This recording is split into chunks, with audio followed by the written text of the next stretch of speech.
It is my pleasure to present to you the new Beretta SL2. We're going to look over it, speak to the people who worked on it, Something new, something exciting. see how it's built and engraved, but at this point, the handwork is done. Behind you is an engraving in process. Have a look. And of course, shoot it at the range. It's a big deal when someone releases a new gun at this price point, and they really better stand up. Let's rock and roll. We saw the launch version of this a little while ago, but now we have the final production gun, and I have been out to shoot it today. I genuinely think this is one of the best looking new guns out there currently. It's smooth, it's sleek, and it's technically brilliant. Let's put it together and have a look. Before I put this case away, it's worth a mention. It's a hard plastic case in this grey finish, and you have this lovely material quilted internals with orange stitching, Beretta logo, SL2. It's nice. Little bag for your snap caps and other bits. 2 accessories cases, one with 3 spare chokes. There's 2 in the gun, so it's a full set of 5, and these are Optima Choke XP, which we'll get onto a bit, so a completely different choking system. Trigger, screwdriver, adjustable comb, spanner, shims, weights, and 2 spare beads. Because you can't shoot the case, although the case is really cool, let's look over the gun, starting at the back. This is a Beretta B fast stock, so it has the full adjustable comb system. I've set this up for myself, so it's a little bit higher than standard. At the back you have the micro core pad or interchangeable pad system, so you can put spaces in here to your heart's content. The wood comes in 3 different finishes: a natural, a glossy, and true oil. Depending on which one you want and how glossy you want your gun to be or how weatherproof you want it to be, you get to choose. Checkering is also completely customizable, and custom stock measurements are available on request. Although it's a little bit short for me, the factory stock spec is pretty good. The wood on this one is particularly beautiful, and having seen a few photos of other guns available out there, there's some lovely timber available, as again you would expect. The action is where this gun gets really cool. It is a modified SO10 style lockup with a DT style trigger, slight modifications to both to obviously make them work around this gun. You've got to appreciate the lines, the way that this curvature runs through the stock, the way the stock isn't just a standard square action. That takes some work to make this. It takes a lot of engineering, a lot of machining, and a lot of time to get an action looking this good. I love the graphite grey surface treatment and how the 2 different tones go together, and I really like this textured top. Before we go full technical geek and look at the new barrel profile, the fore end, and some of the inner workings of this, I was actually out in Italy last year, and I want to share some of what I saw regarding this gun with you.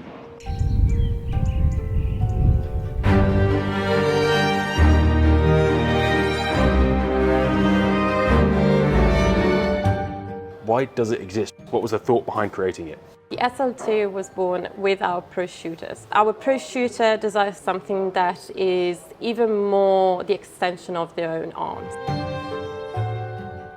Shooters, especially pro shooters, are always looking for new technology, new materials, something that innovates their own guns and make them perform better.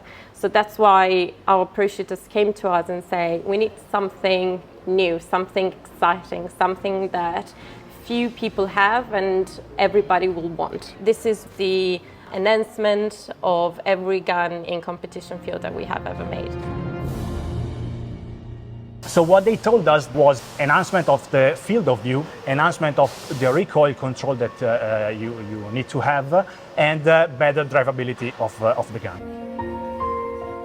So the first thing that we need to improve is the dimension of the receiver head. The DT11 has this locking system that relies on this crossbolt latch, which is stiff, strong, but it's really wide. And so the first thing we did was moving this locking system to based on the SO10 in the receiver. And doing that, we were able to reduce the width of the receiver by 30%, which is a great number. With this dramatic weight loss, it was important to address the change in balance to the action. Being a PB selection level gun, means every facet of this gun has to be right. We were also able to change the height of the top rib, which is now 2 millimeters less than the DT11. We were also able to move some weight from the top part of the receiver to the lower part, and therefore moving the center of gravity downwards the receiver, so right between your hands when you need it to improve your drivability of the gun. We moved the shape of the receiver from the traditional one to this new shape, which is of course giving us the most weight on the lower part of the receiver. Also looks really cool. Talking with our key partners, an engraving industry, and they told us that they had this new technology able to catch all the lights that comes towards your eyes. The idea is engraving tiny little cones placed in a particular way. This catches all the light that comes towards your eyes. Completely consistent gun to gun, which the stippling might not. It's a game changer. The trigger unit you're saying is the same as the DT? It's the same as the DT11 because, I mean, it's a wonderful trigger unit. It's worth saying that although the trigger mechanisms are similar, a DT11 trigger unit will not fit in an SL2, and an SL2 trigger unit will not fit in a DT11. However, they are interchangeable within their own range. Lowering recoil? More controllable recoil. The feeling is shooting a lower gauge gun. How a gun is put together is as intriguing to me as how it looks and shoots. So I took the opportunity whilst in Beretta Due to watch a prototype being assembled. The assembly of an SL2 starts here at Station 1. The guys have all gone on lunch, which makes my job a little easier because I'm not going to have to interrupt them. Station 1 is a very traditional way of jointing a barrel to the action. This is done using red powder painted onto the inside of the action, and the barrel is open and closed. Slam, slam, slam. You then look at the barrel and you file off the high spots. What's really interesting is the use of chalk on the file to stop any metal binding into that file. I found that fascinating. What's also very important is that the barrels are perpendicular to the action. You're not looking for a perfect seal, you're looking for a perfect perpendicular seal. Because if the barrels are out of alignment at this point, the whole job is screwed. You need to basically put that in the bin and start again. So there's a lot of responsibility on these guys jointing the barrels to the actions. Of course, the monoblock and the action are machined to the highest of tolerances, which is very important. But during heat treatment, there can be some very small thou of warping. So these guys need to sort that and finish that. After they're done joining the action to the barrels, the fore end comes, and they take that to about a 90% fit. That's because this gun still needs to go to proof, and during proof there can be stretching. You really need it to be quality and as tight as possible during proof. You'll see that that is then finished in the final part of assembly. What is also very interesting is that there is a load of go and no-go gauges, because what you're looking for during this jointing process is perfect tightness, but also some perfect gaps as well. This is to allow, over the course of the life of the gun, this gun to bed in, to be able to drop down. So you're looking at, again, very small fractions of a millimeter from the back of the fore end and underneath this shoulder flats. Station 2 is where the assembly of all the small bits starts. They're starting to look at the lockup. Yes, the barrel is faced up perfectly, but the first thing to do is to fit the top lever. They're looking for this to fit in, move freely, and be the perfect height above the action. Too close, it'll scratch the action. Too far, it's going to look pretty horrific. Next comes the locking piece. This is the piece that rides over those two little bits of the barrel that locks the gun in place. They do multiple sizes of this, so they get the one closest, and then they file those two lugs on the barrels until it is perfect. You'll notice two gaps on the top lever here. That's where the firing pins poke through, so it's important that this is then tested with the firing pins in place, and those firing pins are then regulated to length. The trigger unit is then fitted, the safety catch fitted to make sure that A, the safety catch operates, and B, to check cocking. It needs to cock before it ejects, and there is a gauge for that to make sure that it cocks at the perfect time. Once that's done, the gun's sent off to proof. After it's proofed, it's blacked. The barrels come back from blacking completely blacked. Finishing, polishing all these high spots, and jeweling the sides is done here at Beretta Due. Once those barrels are finished, everything comes over to here to final assembly. Everything but the wood is finished at this point, and that's because they don't want that wood to get scratched throughout the assembly, so it's the final thing to get finished.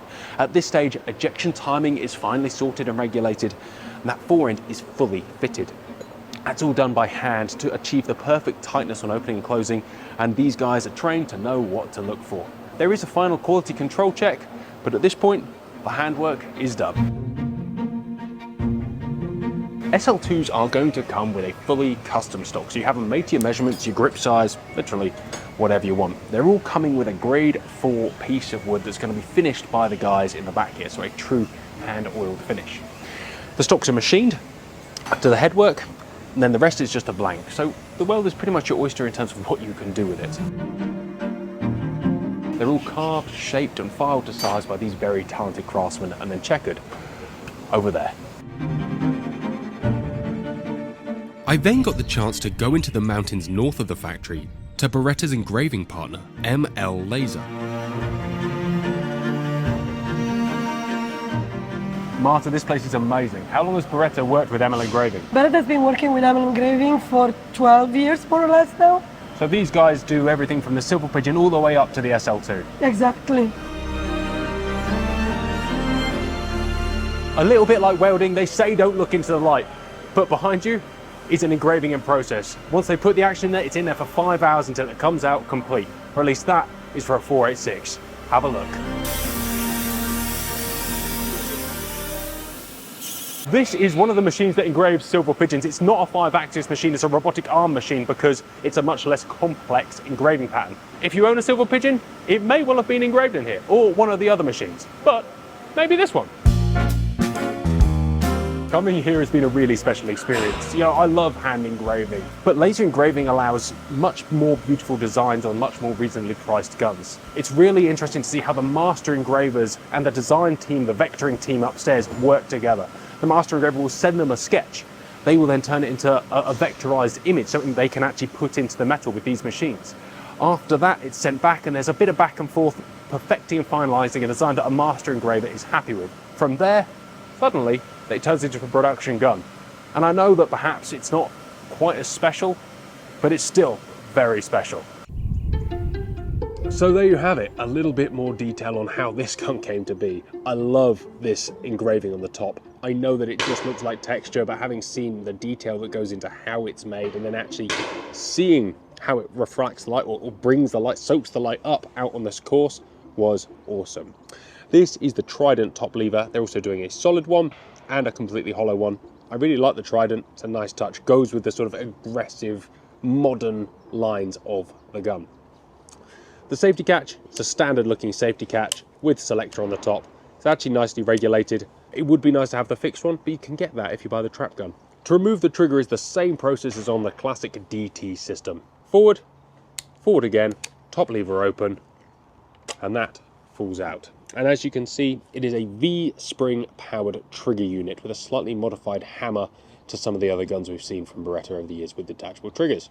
As with all Beretta detachable triggers, the quality of the internals and the hand finishing on the sears is great, and the trigger breaks you get with those hand finished sears and those V-springs is really solid. One thing that definitely needs to be mentioned is that trigger guard is beautiful. I really love the difference in shape.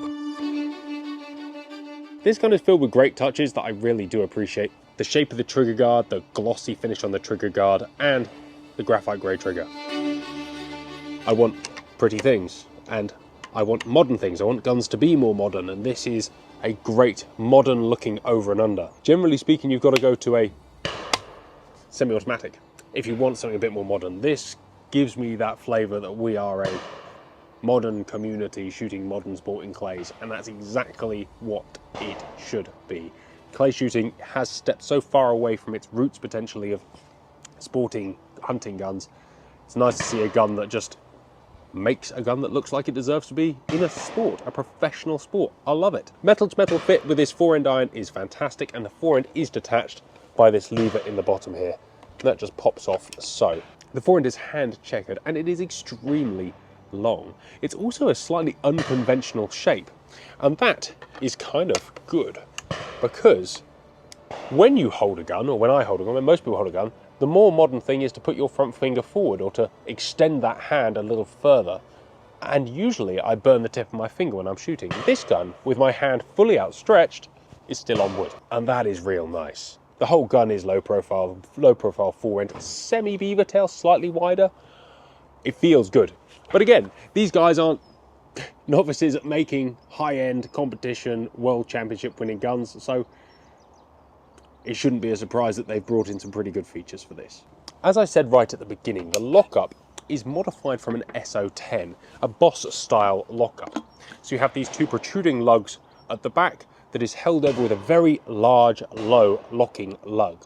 What that allows is for a lot of the weight to be brought lower in the gun. A lot of the width is kept at the bottom of the gun. It's got some seriously aggressive curves. Engraving is very simple.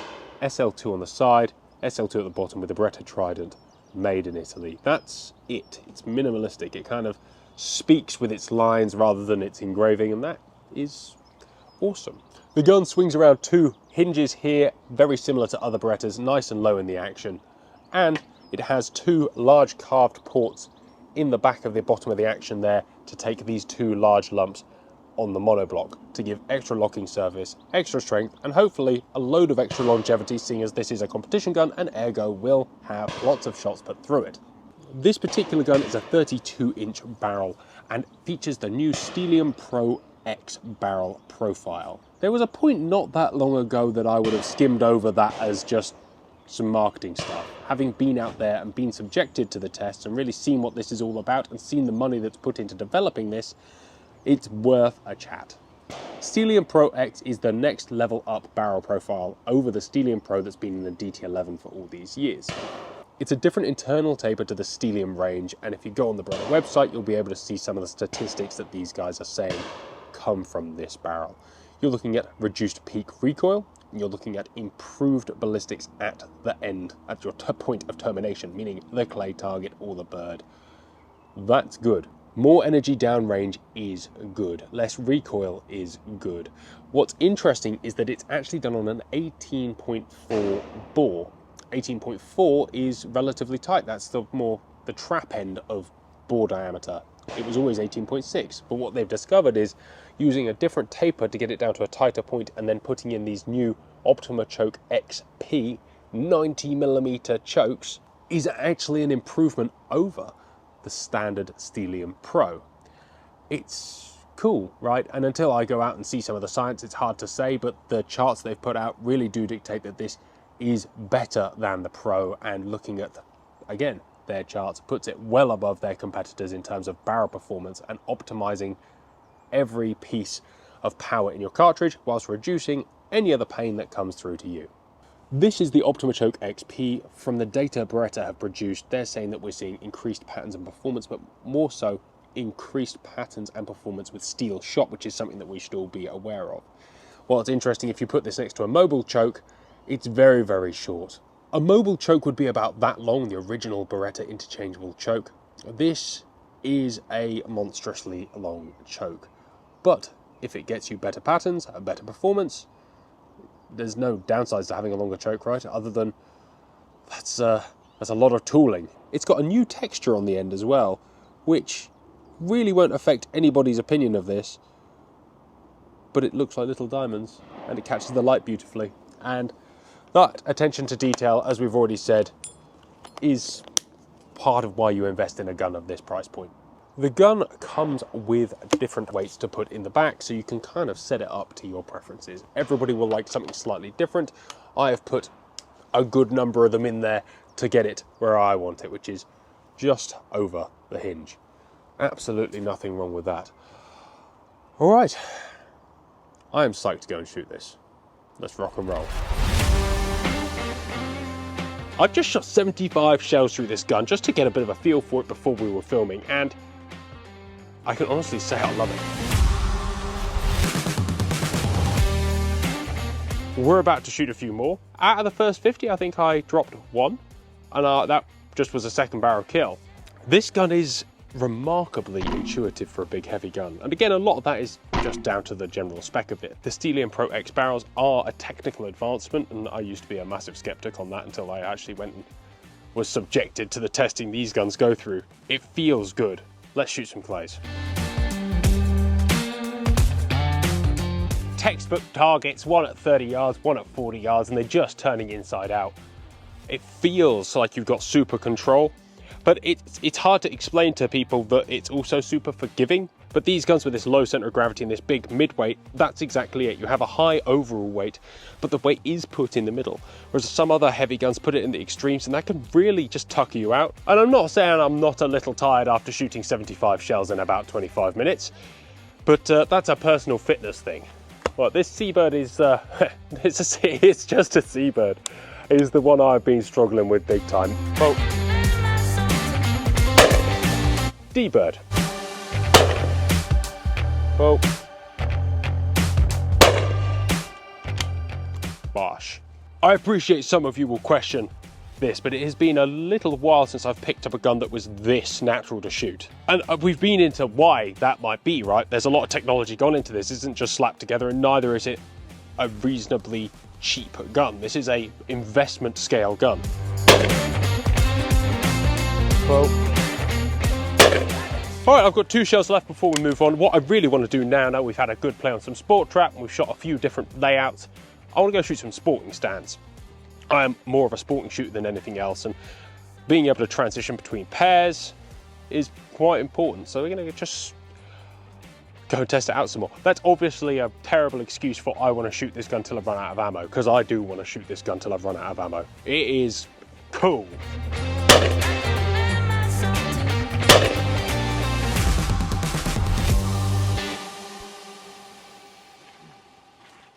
What is that about? I mean, these people don't take 6'7" humans into account. They really don't.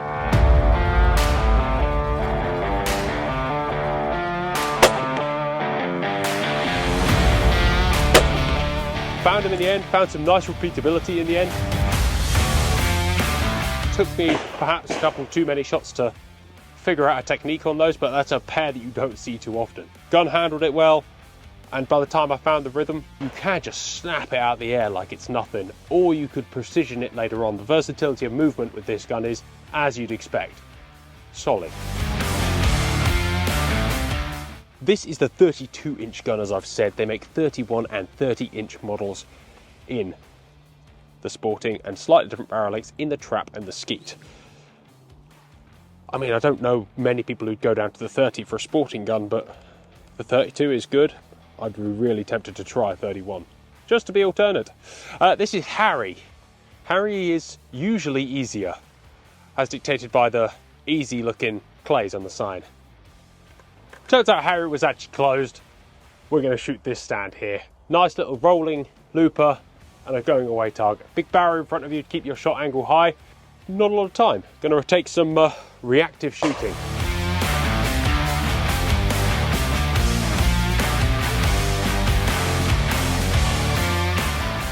Let's go find another stand to shoot. Perhaps it'll be a little harder this time.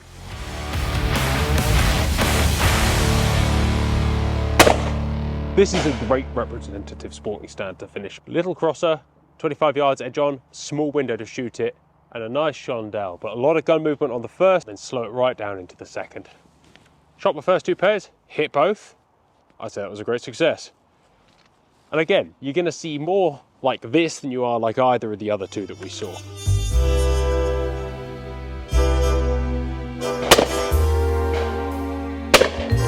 These shells are 1500 feet per second. They usually kick a bit. This feels like shooting softies. Off that with a straight, we'll take a straight. Really finding my feet with this gun at this point. They say any new gun you need to go and shoot a couple of thousand shells through just to sort of learn how it moves. This one has been incredibly fast to learn. Super intuitive on most of the average stuff. And again, different rib, different beads, different sort of cyclometry on those longer clays. But hey, we found some of them, which counts for a lot. It's a big deal when someone releases a new gun at this price point, and they really better stand up. This one does. Plus, I could look at that for days.